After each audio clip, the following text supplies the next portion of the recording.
One learning architecture across a lifetime from engineering innovation through human interactions to biomedical research. Number 1699, June 25, 2026. Gerald C. EclaireMD Foundation. Category Self-Reflection.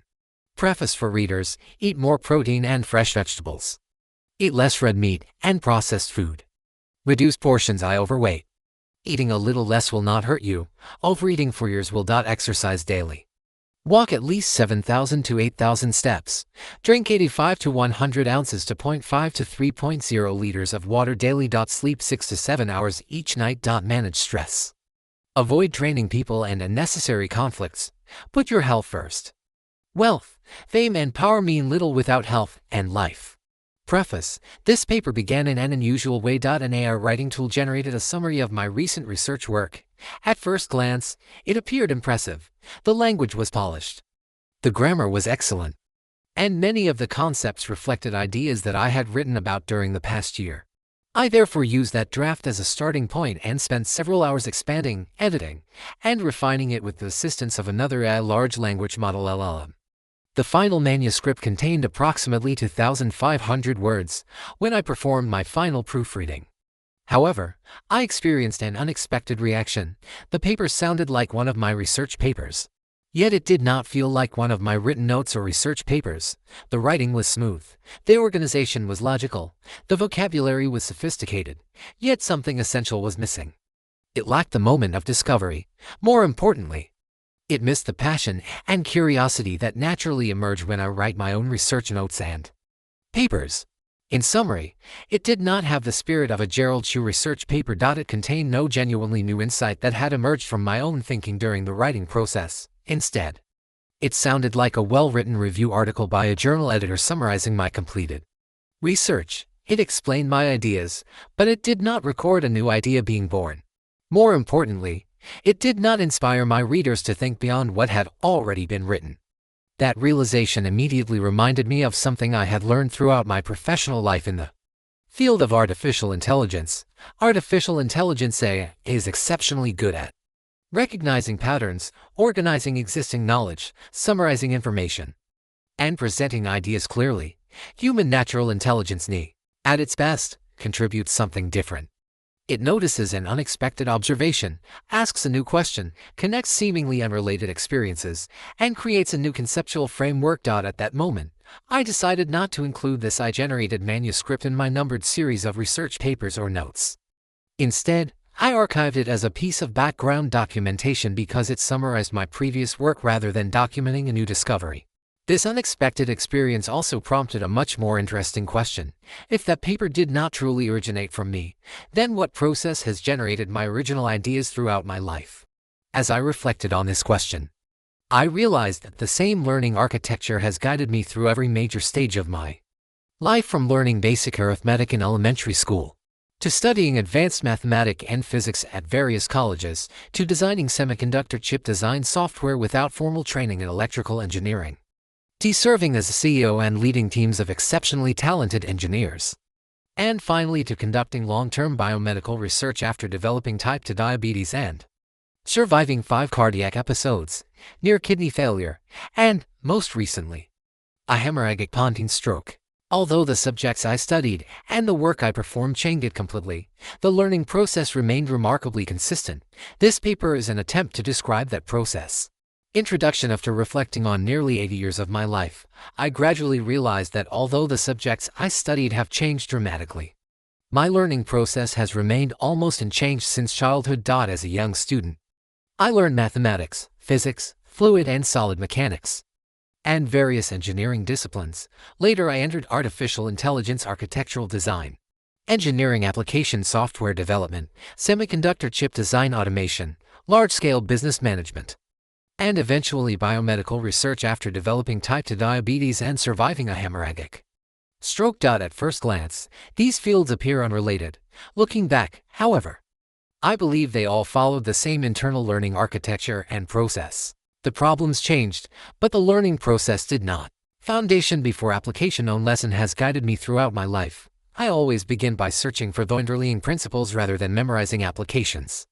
When I entered the semiconductor industry, Many people assumed I must have formal training in electrical engineering.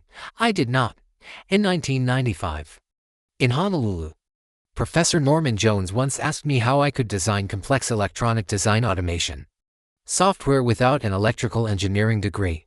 His question forced me to think about this question deeply. Eventually, I realized that I had built my internal system architecture using mathematics, physics, engineering, optimization, and artificial intelligence.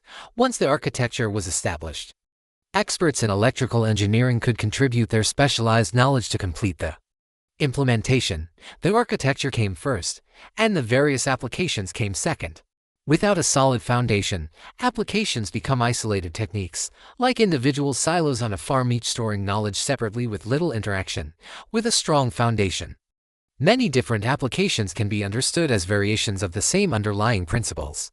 Like a food processing factory where diverse products are created from a common set of raw materials and manufacturing processes. I have always tried to become not only the owner of the processing factory who understands how to integrate knowledge into a unified system, but also someone who possesses a deep understanding of the contents of every individual silo. Pattern recognition. Over time, I realized that my greatest strength was not memorization, it was pattern recognition. Most people associate pattern recognition with mathematics or artificial intelligence. I discovered that the same ability applies equally to human interactions. When I served as CEO of a high-technology company, I worked with some of the brightest engineers in the world.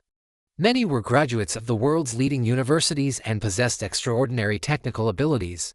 During discussions, I often found that after listening for only a few minutes, I could anticipate the direction of their reasoning, predict the next questions or arguments they would raise, and sometimes even foresee how they would approach future technical discussions or solve complex problems.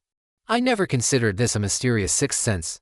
Instead, I viewed it as another form of pattern recognition developed through years of observing how highly intelligent people think, solve problems, make decisions, and construct their arguments. Over time, my pattern recognition expanded beyond mathematics and engineering to include patterns of human reasoning. Before presenting an idea, I often found myself anticipating the questions, objections, and lines of argument that experts from different disciplines were likely to raise.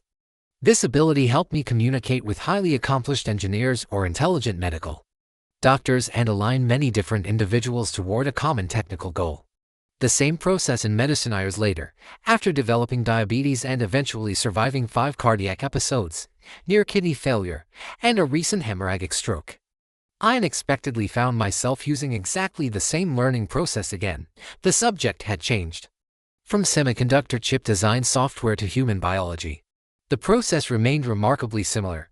I collected observations, I searched for recurring patterns, I built mathematical models, I tested predictions against new data. When observations disagreed with my model, I revised the model instead of forcing the data to fit my expectations. This cycle repeated continuously. Over many years, I came to realize that continuous learning itself had become the most important part of my professional career in biomedical research. These papers merely documented what my learning process had already produced. Continuous learning. People occasionally ask how I have written so many research papers. My answer is surprisingly simple. I never planned or tried to write a large number of papers. I simply continued learning and writing. Whenever I discovered something worth preserving, I documented it. The papers accumulated naturally.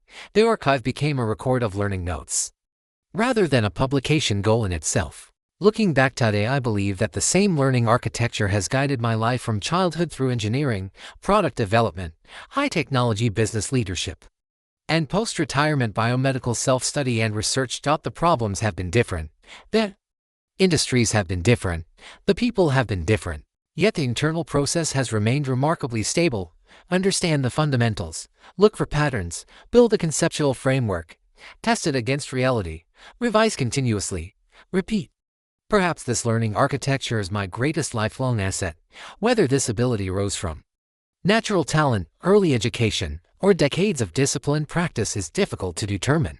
Most likely, it reflects some combination of all three. What I know with confidence is that the process itself has remained consistent for 76 years. The subjects changed, but the learner did not. Epilogue way can replicate the shell of academic writing, grammar, logical structure, and sophisticated vocabulary, but it cannot replicate the spirit of discovery, the messy, exciting, and nonlinear moments when genuinely new ideas emerge. I summarizes the past. Human natural intelligence has the capacity to leap into the future. This paper is a testament to the power of a disciplined and adaptive mind. It demonstrates that a robust internal learning architecture can transcend disciplinary boundaries and render a person remarkably resilient to obsolescence, enabling continuous reinvention across a lifetime from engineering innovation through human interactions to biomedical research. Most people collapse under medical trauma. I transformed my own trauma into data, data into models, and models into survival. This content is provided for educational reference only and does not constitute medical advice. No doctor-patient relationship is created. You may share this summary freely, but it must not be altered, edited, or republished as your own. All intellectual property rights and copyrights for this article and its related materials belong to the author, Gerald C.